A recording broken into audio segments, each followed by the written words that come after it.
अस्सलाम वालेकुम, मैं हूँ आपकी डाइटिशियन निदा ज़ैनब। आज मैं आपको बताने जा रही हूँ यूरिक एसिड के बारे में। जैसे कि बड़ी ईद आ रही है, गोश्त होगा, सबका दिल करता है गोश्त खाने को और सबका हक भी बनता है कि हर कोई खाए। लेकिन यूरिक एसिड के जो पेशेंट्स होते हैं वो एकदम से परेशान होते हैं इस बात के बारे में कि अब बड़ी ईद है, गोश्त खाने का उनका भी दिल है और उनका भी हक बनता है कि वो खाएं। तो वो उनको ये होता है कि अब खाएंगे तो बढ़ जाएगा यूरिक एसिड और ये सारी प्रॉब्लम्स उनको साथ साथ लेके चलना पड़ती है।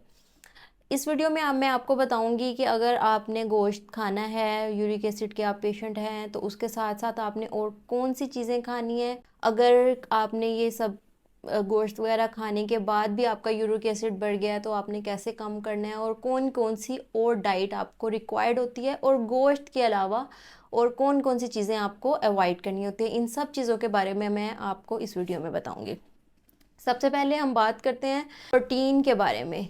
एक्चुअली जब हम हमारी डाइट में प्रोटीन जो होती है, जब हम वो प्रोटीन लेते हैं, किसी भी फॉर्म में लेते हैं प्रोटीन, तो जाके वो प्यूरीन्स उससे बनते हैं, ठीक है।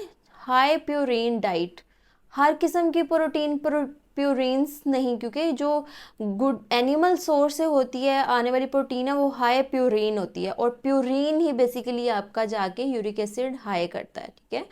तो प्यूरीन के लेवल को कम करना है आपने और जो लो बायोलॉजिकल वैल्यू यानी कि जो हम पौधों से या दालों से जो प्रोटीन लेते हैं वो उस तरह से उसमें प्यूरीन हाई नहीं होती। वो चंद एक ही सिलेक्टिव दालें या हैं जो वो मैं आपको बताती हूँ, उनमें प्यूरीन हाई होती है, वो अवॉइड करें, बाकी दालें आप ले सकते हैं। अच्छा, सबसे पहले हम आ गए मीट की तरफ। जो मीट है, ऑर्गन मीट, और जो दूसरा चिकन, फिश, मटन और बीफ, हर किस्म का जो मीट है, ये जब आपकी ब्लड में जाता है प्यूरिन्स रिलीज करता है, आपका यूरिक एसिड हाई हो जाता है। अब आपने इसको, अब गोश्त तो खाना है, आपने किस तरह से खाना है, आपने सिर्फ एक, ये जो एक अंगूठे के बराबर जो एक बोटी बनती है, ये एक सर्विंग बनती है, ठीक है, एक ओज बन जाता है आपका।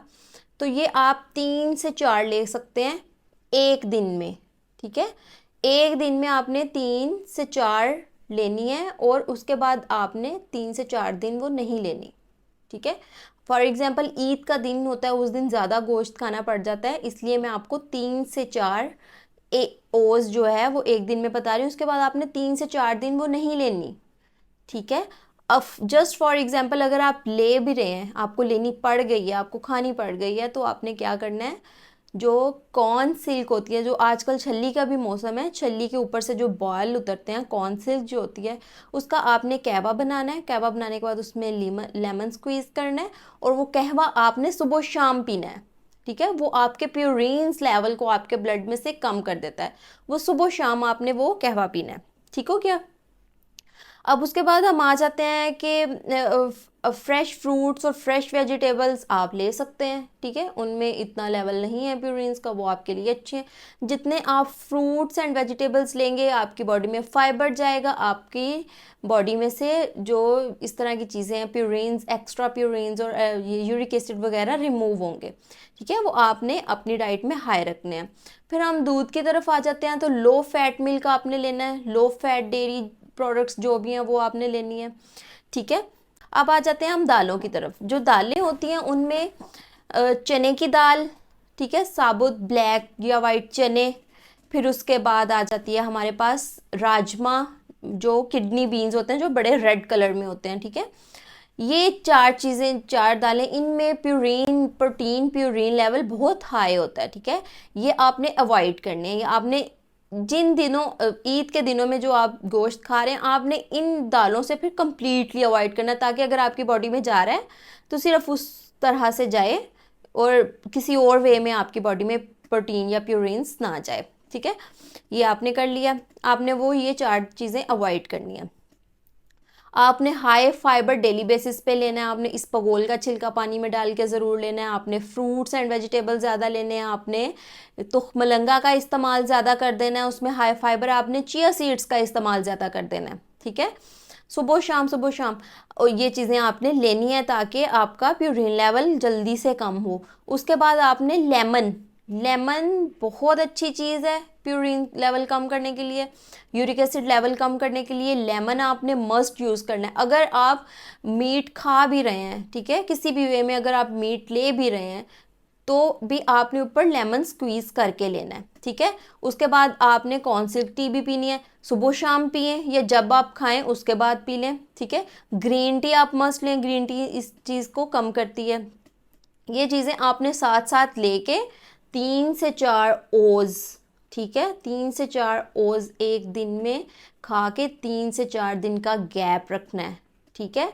फिर आपको ये कोई एज सच बैड इफ़ेक्ट्स नहीं देगा। लेकिन उसके बाद जैसे ही ईद गुजरती है आपने कोशिश करनी है कि आप इन चीज़ों से अवॉइड करें और high fibre, high lemon, high council T लेके, ठीक है, अपनी डाइट में करें और ये इससे अपना यूरिक एसिड लेवल कम करें। बिकॉज़ ये बहुत पेनफुल होता है, ये बहुत पेन देता है आपको। जितना ज़्यादा हो सकता है पानी पिएं, जितना पानी पिएंगे इम्प्योरिटीज़ आपकी बॉडी से रिमूव होंगी। ज़्यादा पानी पिया करें, होल व्हीट ग्रेन लिया करें, white wheat grain, white floor से अवॉइड किया करें और बेकरी आइटम से मस्ट अवॉइड किया करें। ये सारी चीज़ें जाके आपके बॉडी में प्रॉब्लम्स काज करती हैं। इसके अलावा अगर किसी को कोई डाइट प्लान, यूरिक एसिड के पेशेंट को या किसी भी के पेशेंट को कोई डाइट प्लान चाहिए हो तो आप मेरे से इंस्टाग्राम पे मेरे से कांटेक्ट कर सकते हैं, फेसबुक पे कर सकते हैं या कमेंट सेक्शन में कोई भी बात आपको क्लियर करनी हो आप क्लियर कर सकते हैं। I am all time available for diet consultancy for you people. Thank you so much. अल्लाह हाफिज़।